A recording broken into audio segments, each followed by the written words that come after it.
Naturally, it ain't that wild all the time. Mostly it's pretty darn quiet. Today it's a little dot on the map of somewhere close to 1,300 souls. Folks who, for the most part, go about their business like they do in lots of small towns across the country.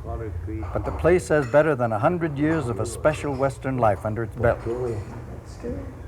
A couple of years ago, the town celebrated their centennial.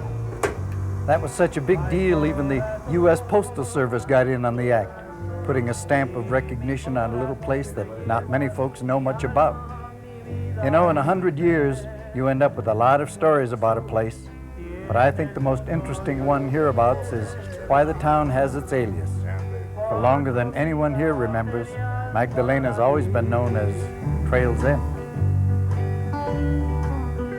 Magdalena, of course, was supported largely by Kelly Mines, but also it was a major shipping point, and I've always figured it was far more important, the cattle industry, because in the early days of Magdalena, in fact, in my childhood here, cattle were shipped all the way from eastern Arizona and all the way up from Alma down that district to the south.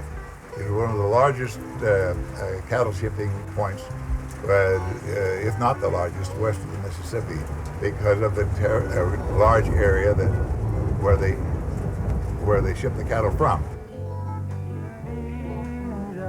Dodge City, Cowtown, Fort Worth, and most of the West had settled down to more peaceable, or what some folks might consider more respectable terms. The Depression and World War II came and went.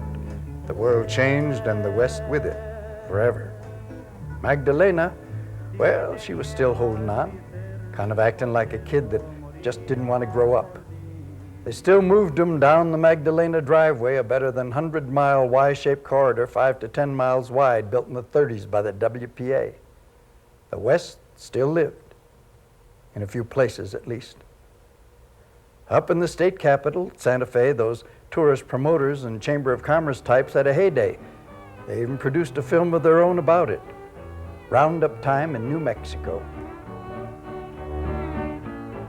In the late summer or early fall, cowboys round up the cattle and brand the calves.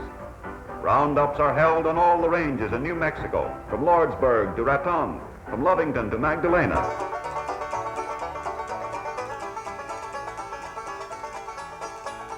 Magdalena was the only shipping point in this part of the country. And there was the only railroad, you know. There was no such thing as semi-trucks then. Anywhere you went, you went horseback.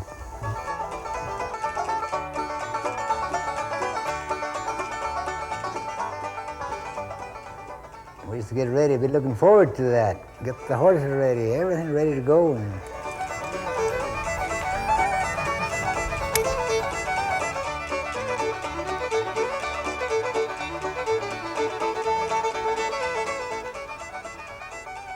before the roundup starts, horses are brought in from the open range, and ponies for the cowboys' remuda are selected.